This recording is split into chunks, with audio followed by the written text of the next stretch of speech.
Hello. I'm delighted to be with you at the ECDM Expo. This is my first opportunity to join you at this event, and also my first time in this amazing country.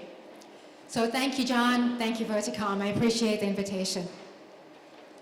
I work with MageMojo, which is a cloud hosting company for Magento only.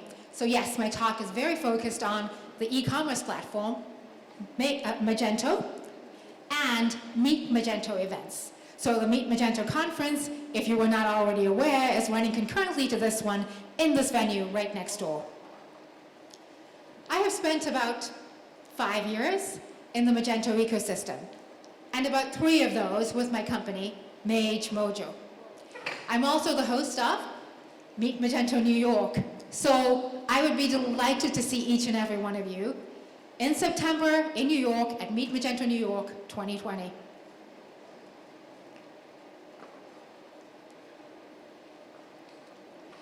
I have been really lucky, I believe, to attend Meet Magento events and similar Magento events in over 12 countries on various continents. So I'm here to talk to you about Magento, my overview of Magento, slightly outside of its technical capacity.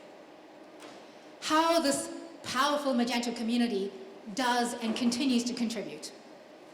The transition from the Meet Magento Association to the current Magento Association, and helping to make community contributions invaluable. Magento got its start in 2008. The software was originally developed by Varian with help from volunteers. Varian formerly worked with OS Commerce, and they had planned to fork OS Commerce, and later decided to rewrite it as Magento. I'm sure they look back at this as a defining moment, and boy, would I have liked to have been the one that made that decision, right? In its early years, the platform was the winner of the Best Open Source Software Awards and SourceForge Community Choice Awards several times. Sure, Magento is an open source platform written in PHP. It is one of the most popular open source e-commerce platforms around. Magento reported that 2 years ago, it accounted for 30% of the total market share. That's impressive.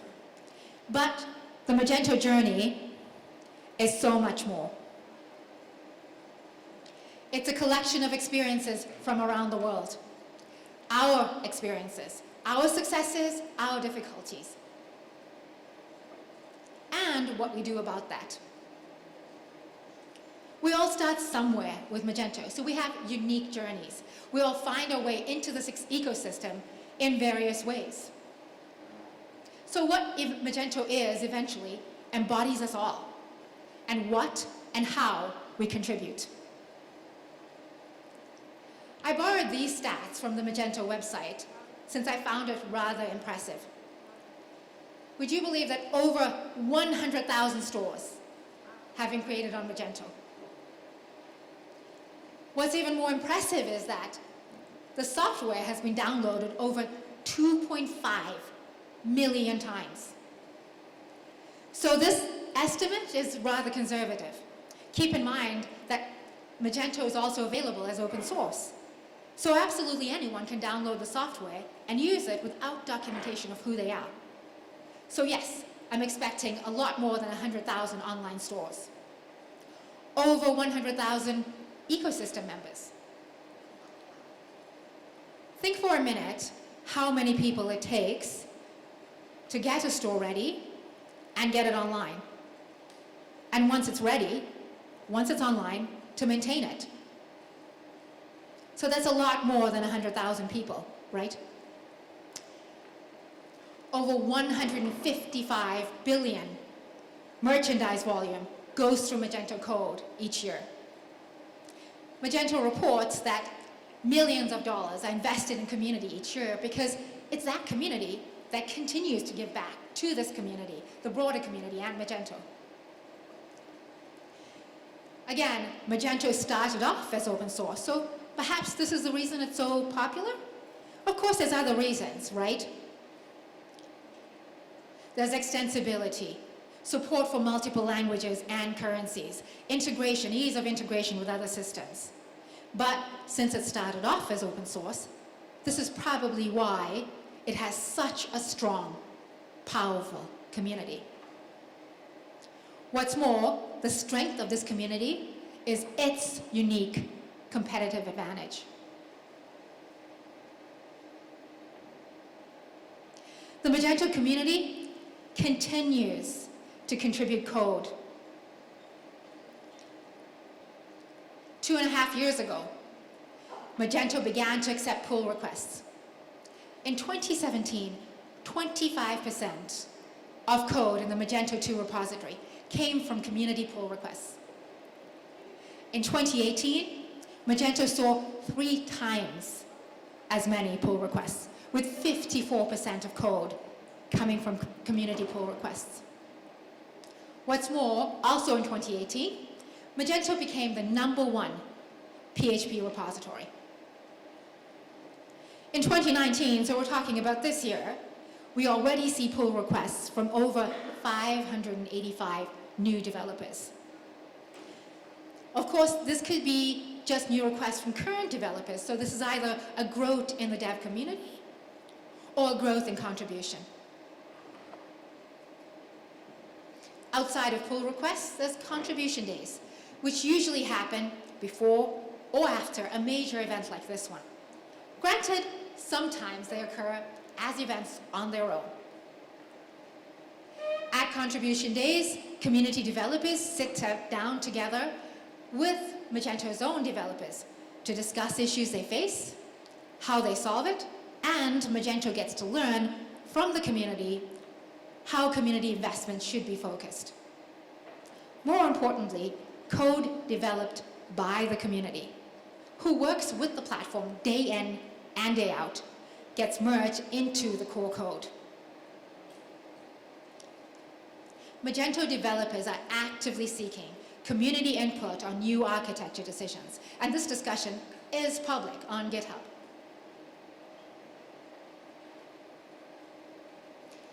How do you contribute to this community? There are multiple ways. I talk in greater detail about the Magento Association a little later on, but the Magento Association has a public Slack channel. They also have working groups to make it easy for you to collaborate and communicate. Social media. How many of you are truly active on social media? Twitter and LinkedIn, to name just a few. There is a wealth of information just within easy reach on social media.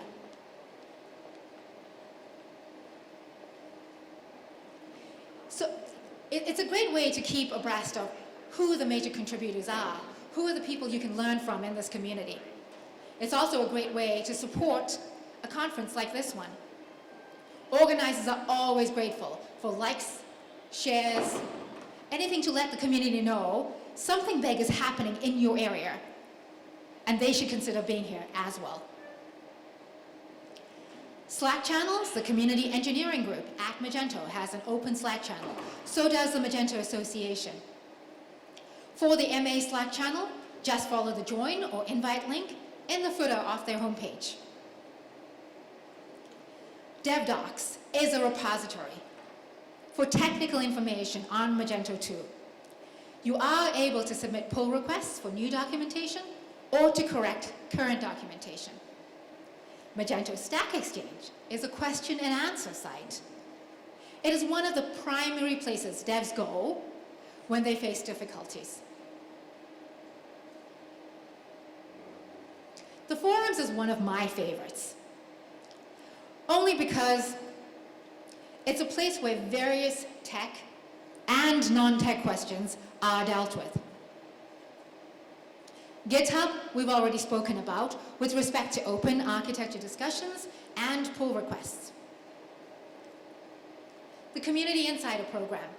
This is the link on my slide to apply to join the Community Insider Program. You get access to resources, How many devs are in the room? Would you mind a show of hands, please? How many Magento devs? Not many in this room. But the Insider program offers resources and tools like a sandbox, which devs find extremely useful. Keep in mind, if you don't quite qualify for the Community Insider program, you always have access to Magento U. Magento U has training and certification, and if you'd like to sign up, there are Black Friday deals, so special offers for training and certification before Black Friday, or if you purchase by the end of the year. Other ways to get involved? Attend community events like this one. And the fact that you're here today shows a commitment. Speak at community events. And when you do, make sure to submit more than one talk. At Meet Magento New York, which was in September of this year, some of the most well-known speakers in the industry submitted more than twice. It really makes an organizer's job really easy to accept at least one talk. When you do submit, make sure you complete all the aspects of a speaker submission form as best you can. It's not just there for evaluation. It helps an organizer promote you as a speaker. How do you find just the right talks? Something to keep your entire audience engaged. Again, social media.